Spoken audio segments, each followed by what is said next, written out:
祸兮福所倚，福兮祸所伏. Does this sound like a little bit tongue twister? This in English actually means upon disaster depends good fortune, and within good fortune hides disaster. And this is a famous saying by Lao Tzu in his famous book Dao De Jing, which is a very famous Chinese classic text going back all the way to 6th century. And the meaning of this word is that people should always be ready for some disaster, even within good fortune, right? If something good happened, you know that might plant some seeds for future disruption. And at the same time, even if you're just going through some disaster, some really bad fortune, you know something good could happen after that because things changed. Good fortune and disaster, they're not necessarily the same thing, but they do co-involve and they coexist. A personal example I think many of us as university professors or researchers have experienced during COVID, which is a big disaster, is we have to quickly switch from in-person teaching to online teaching, right? So that could be a disruption. And for many of us, particularly for all of us who teach very hands-on classes, it could be very uncomfortable. But once we move from in-person to online class, actually for myself, it created a lot of innovation opportunities. So I have to really think hard in terms of how to engage students in my 3-hour lecture, right, in an online platform when many of them really don't turn on their video. How do I engage them? How do I know they're paying attention? Because I cannot see them, right? So after COVID, the online class, I think the learning curve really the learning has happened. So I have gained a lot of online teaching skill. But after COVID, the school called students and faculty going back to resume our in-person class. And then the new disruption started because student and teacher have all got used to online teaching. So people are refusing to go back to in-person to the classroom. So this semester I was teaching an in-person class. Out of 30 students, I only have 2 or 3 showing up in the class during the first weeks. And of course, that does not help them learn because this is a very hands-on class. So this is kind of a personal example. You see how a disruption, COVID create innovation opportunity, but that innovation also lead to further disruption. So within supply chain management, we actually have a lot of examples of how radical innovation creates extreme disruption or the other way around, right?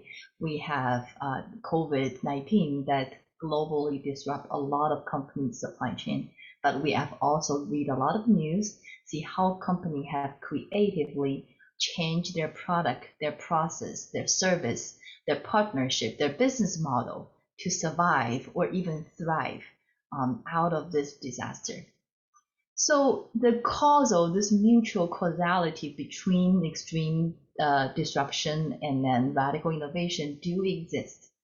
But if we look at our literature, we have two really parallel literature, one on innovation, supply chain innovation, and one on supply chain disruption.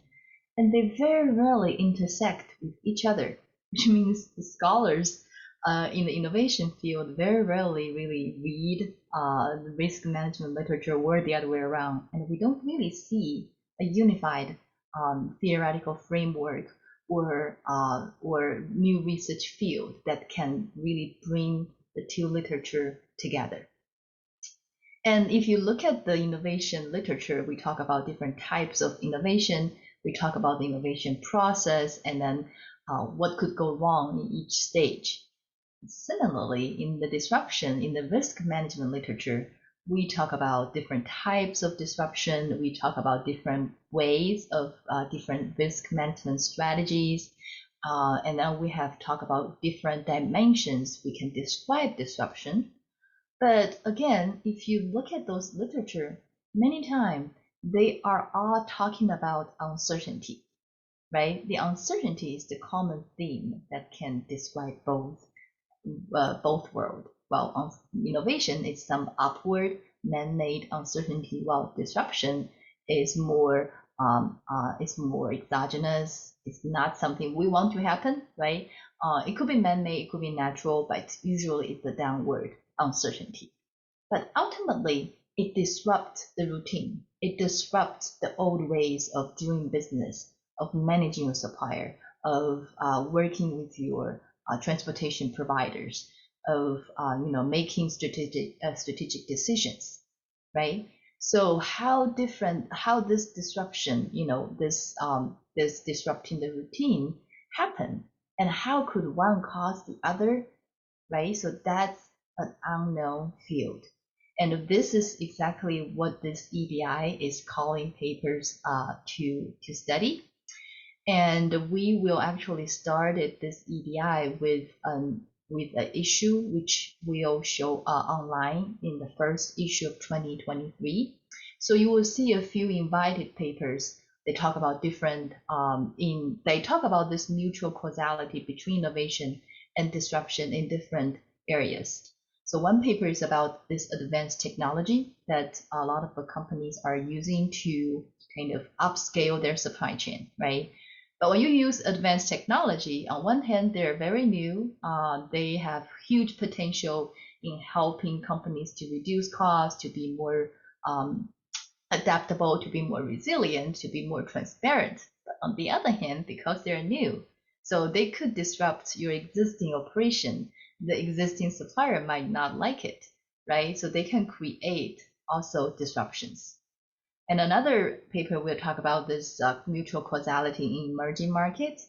And we know in emerging market, because their infrastructure, their limited resources, and a lack of transparency of supply chain, and then a lack of technology support, they actually face a more extreme situation in terms of the level of disruption and then the level of innovation that they need. So that's also a very interesting context to study this mutual causality. And then another paper will talk about this small, medium-sized company, because for them, they face the same issue as emerging markets. They are in high need for radical innovation, but they don't have that much resources as bigger companies. So how can they survive this co-evolution of disruption and innovation? Right, so those papers will give you some good ideas about the type of paper this EDI is looking for, and also to help you to engage in the conversation earlier, to help you to brainstorm some relevant research question. We will also hold two PDWs, one in Berlin, Germany, in the Euroma conference.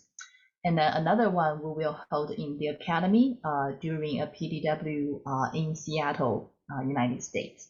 So you are very welcome to join our PDW, and we have invited a panel of very experienced researchers, either in innovation or disruption or both, to talk about their views. What would be some good research question to study, and what could be the potential methodology, challenges, opportunities. So if you can come to one or both of those PDW, that can really help you to see like what type of paper we are looking for. And if you read our call for paper in the EDI, we also list some general topics that you can consider to as the starting point for your research questions.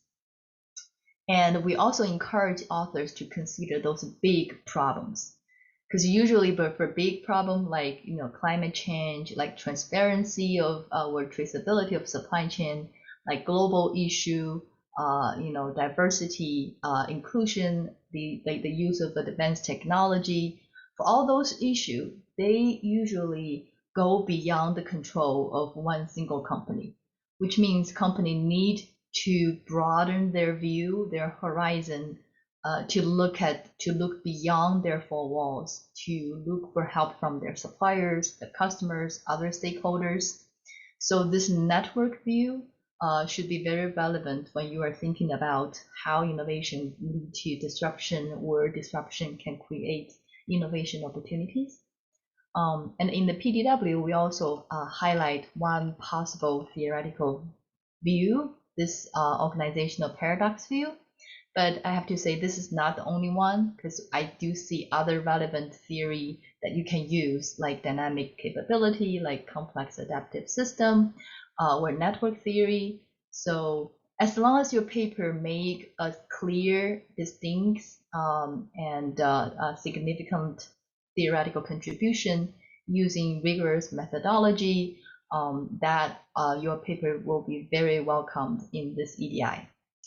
In terms of the timeline, our initial call is already out, and then in January 2023, you will read the invited paper together with the co-editor's editorial, which will give you a better idea. And again, you're welcome to join one of our PDWs this year. And then the whole year of 2023 will be open for the submission. And again, if you have any question about fit or scope, or the whether your paper is a good fit or the direction, feel free to send email to any of the co-editor-in-chief of Journal of Supply Chain Management. So thank you for listening, and I'm very much looking forward to your submission to the journal.